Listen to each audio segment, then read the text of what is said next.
श्री स्वामी समर्थ। मी गोपाल शास्त्री भटजी आज तुमच्या समोर हा व्हिडिओ घेऊन येत आहे। बघा, सर्वांना मार्गशीर्ष महिन्याचे गुरुवार कधी उद्यापन करावं हा सर्वांच्या मनात प्रश्न राहिलेला आहे आणि उद्यापन कधी करावं। बघा, धर्मसिंधू आणि निर्णय सिंधू या ग्रंथामध्ये सांगितलेलं आहे की आमुषा युक्त जरी गुरुवार आला तरी सुद्धा आमुषाच्या वेळेस आपण गुरुवारचं उद्यापन करू शकतो। ती पौर्णिमा असो, आमुषा असो, एकादशी असो, कुठलाही दिवस असेल तरी सुद्धा ते उद्यापन शेवटच्या गुरुवारी करायचं असतं। जर कोणाच्या घरामध्ये काही समस्या असेल तर त्यावेळेस आपण टाळून पुढच्या गुरुवारी करू शकतो।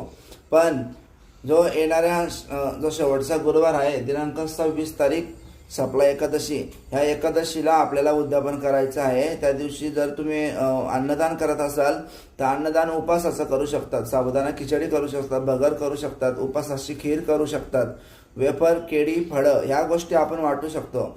मनामध्ये तुम्ही कुठलीही शंका न आणता गुरुवारचं उद्यापन जे आहे ते 26 तारखेलाच होईल, त्याच दिवशी करायचं असतं। 3 शनिवारचं उद्यापन करायचं नसतं, एकतर 4, एकतर 5 किंवा 6व्या वेळेस केलं तरी चालतं। पण येणारे जे या 2024चे जे मार्गशीर्ष महिन्याचं गुरुवारचं उद्यापन आहे ते दिनांक 26 तारखेला आहे। 26 डिसेंबर 2024 याच तारखेला उद्यापन करायचं आहे। म्हणून खूप साऱ्या लोकांच्या मनामध्ये प्रश्न आहे आणि मला खूप सारे लोकांचे फोन सुद्धा येतात की भटजी यावेळेस 26 तारखेला एकादशी शेवटच्या गुरुवारी, तर आम्ही त्या दिवशी उद्यापन करायचं का? लोकांना अन्नदान कसं करायचं?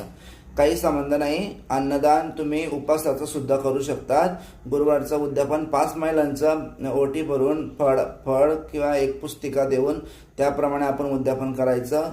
असं थाटामाटात करू नये, साध्या पद्धतीने गुरुवार उद्यापन करावे। कोणाला जर पूजा घालायची असेल सत्यनारायणची तर ती दुसऱ्या दिवशी घातली तरी काही हरकत नाही। श्री स्वामी समर्थ। हरिभक्त पारायण गोपाल शास्त्री भटजी, वलभ, नवी मुंबई, पनवेल। कुठल्याही प्रश्नाचं तुम्हाला समस्या असेल तर माझ्या यूट्यूब चॅनलला सर्वांनी सबस्क्राईब करा, लाईक करा, शेअर करा, इतरांपर्यंत या गोष्टी पसरवा। कारण की काय, खूप साऱ्या लोकांच्या डोक्यामध्ये प्रश्न आहे पण या प्रश्नावरती उत्तम मार्गदर्शन करण्यासाठी कोणी नाही आहे। खूप सारी लोक, कोणी काही कुठल्या महिलाने काही शंका जर पसरवली तर ती शंका सर्वजण घेऊन फिरणार। खूप साऱ्या लोकांच्या मनामध्ये आता एकादशीचं व्रतची जी समस्या आहे ती सर्व लोकांच्या मनाच्या डोक्यामध्ये आहे। म्हणून डोक्यातून हा प्रश्न काढून टाका।